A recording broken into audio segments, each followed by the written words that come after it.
Christmas lights are supposed to mean safety, warmth, home. And yet for you, this season feels like walking through a house full of lit candles while holding a tank of gasoline. You smile when you have to. You say, "I'm fine," when people ask. You wrap presents, you cook, you plan.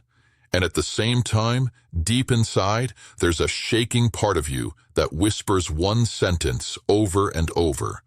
What if I lose them? What if something happens this year? What if this is the last Christmas like this? What if the people I love disappear, change, leave, die? Living with the fear of loss is like living with an invisible alarm that never shuts off. For most people, Christmas bells sound like celebration. For you, they sound like a countdown.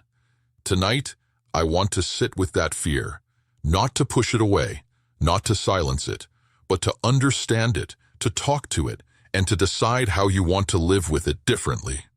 Because whether you admit it or not, this fear is changing how you behave with the people you love. You check on them more than you admit. You replay worst-case scenes in your head.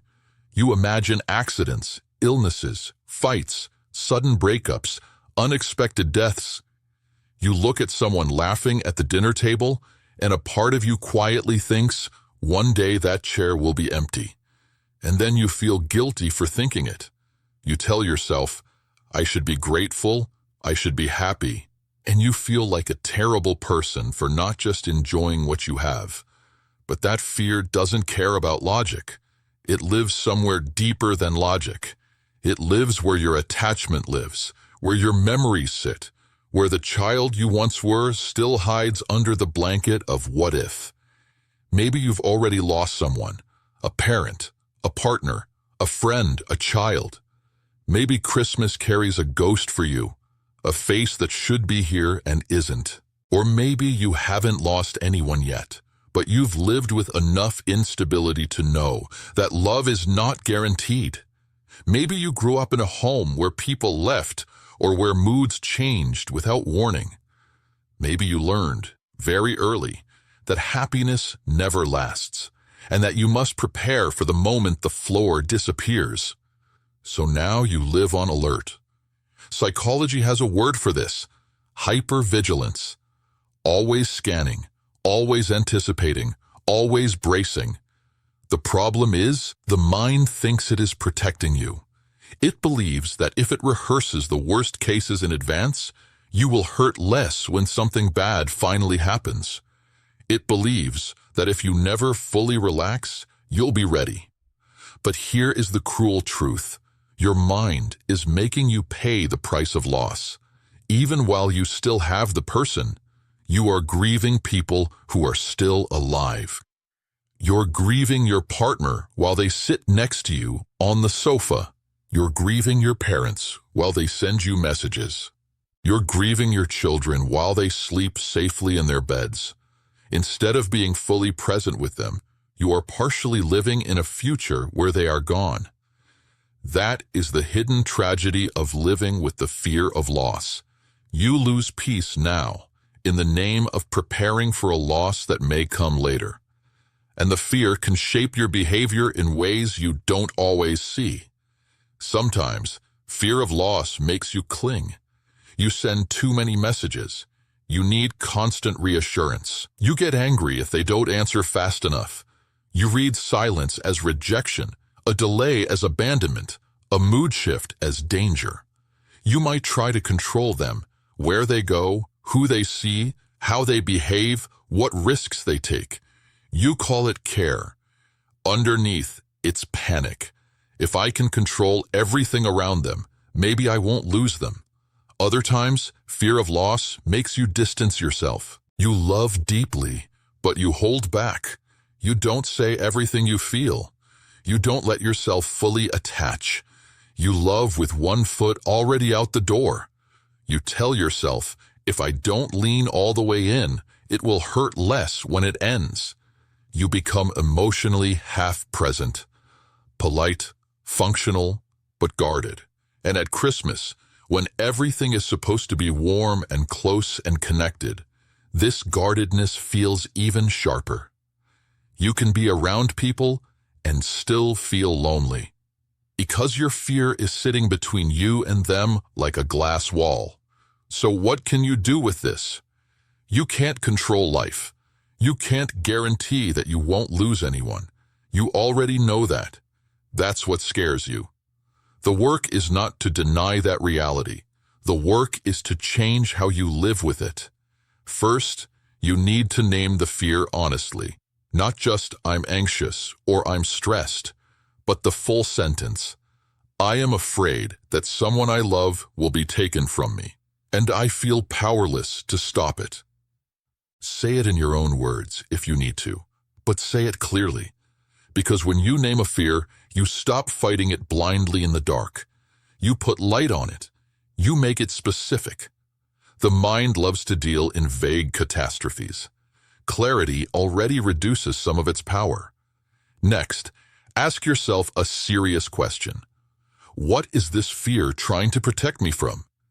Maybe it's trying to protect you from the shock you felt once before, when something bad happens suddenly. Maybe it's trying to protect you from the feeling of being blindsided, unprepared, humiliated by hope.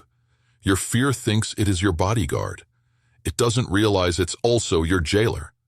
You can acknowledge its intention without letting it drive your life. You can say quietly, inside, I know you're trying to protect me.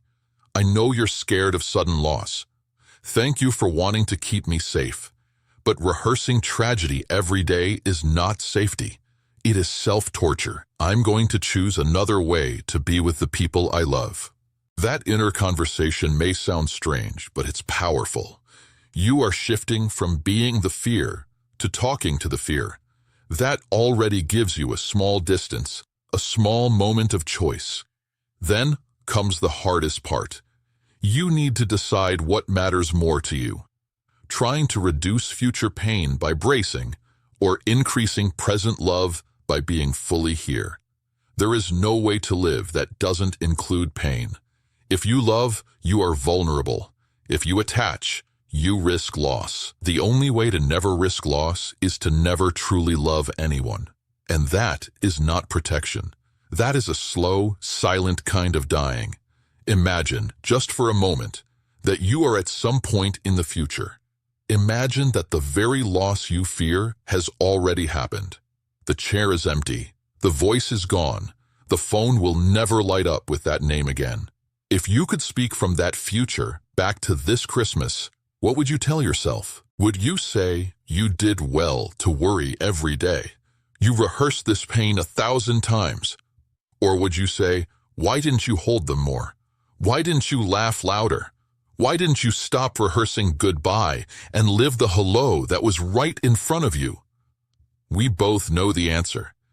If loss eventually comes, the only thing that will comfort you, even a little, is the knowledge that you were truly there while you had them.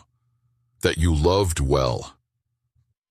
Not that you worried well. So how do you start living that way? Practically, when your nervous system is used to bracing, you begin with small acts of presence. When you sit at the table, instead of playing the movie of what if this is the last time, you bring your attention back to what is actually here. You notice the way their eyes light up when they talk. You notice the way they hold a fork, the tiny habits, the silly jokes. You really listen to the story they're telling, instead of half listening while half writing a tragedy in your mind. You let yourself say what you usually hide.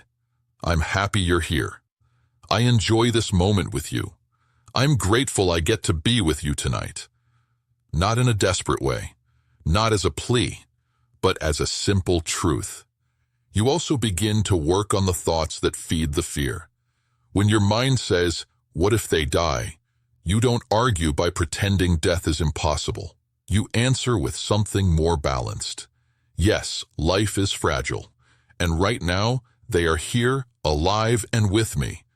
I will choose to be present with that reality instead of abandoning it for a future that hasn't happened. When your mind says, if I lose them, I won't survive, you gently correct it. If I lose them, I will be shattered. I will be devastated. And still, humans somehow survive losses that once felt impossible. I'm not powerless. I'm just scared. Living with fear of loss also means living with unfinished business inside yourself. Sometimes the terror of losing someone else hides a deeper fear, the fear of being left alone with yourself. If they go, who am I? If they go, what is my life made of? If they go, will anything be left that feels meaningful? This is where your own life needs attention. You were never meant to invest 100% of your sense of safety and meaning into one person, or even a small group of people. Love is central, yes, but you are more than the roles you play for others. As you work with your fear of losing them, you also need to slowly, gently, build a life that is not entirely dependent on anyone's presence to be worth living. That doesn't mean you love them less. It means you honor them by not letting your existence collapse into nothing if the unthinkable ever happens. You can start quietly, with small acts of self-investment, learning something new, returning to a hobby you abandoned, taking care of your body even on days when anxiety is loud, allowing yourself to dream of small personal goals that are yours alone. You are not betraying the people you love by building your own inner world. You are actually making your love more stable, less desperate, less suffocated by fear. And there is another piece, especially important at Christmas.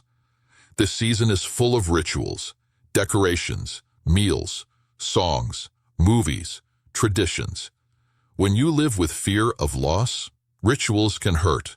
They remind you of what could be taken away or of who is already missing. But rituals can also be anchors. You can create small, intentional Christmas rituals that ground you in gratitude without denying the reality of loss. You can light a candle for the people you love, present and absent, and say quietly, I cannot control how long I have with anyone, but I can choose to be fully alive and fully loving in the time we do share. You can write a short note, even if you never send it, saying what you appreciate, what you cherish, what you are thankful for. That act itself pulls you out of imagined funerals and into real connection. And if your fear feels too big to handle alone, reaching for help is not weakness. Talking to a therapist, opening up to a trusted friend, admitting that your mind is exhausting you, these are acts of courage, not failure. Fear of loss often grows in silence. It shrinks when brought into safe conversation.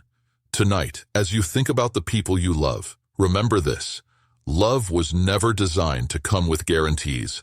It was designed to come with risk, with tenderness, with exposure. The fact that you fear losing them means they matter deeply. That fear is not a sign that something is wrong with you. It is a sign that you are human. But you have a choice. You can let fear of loss steal Christmas after Christmas from you, long before any loss actually happens.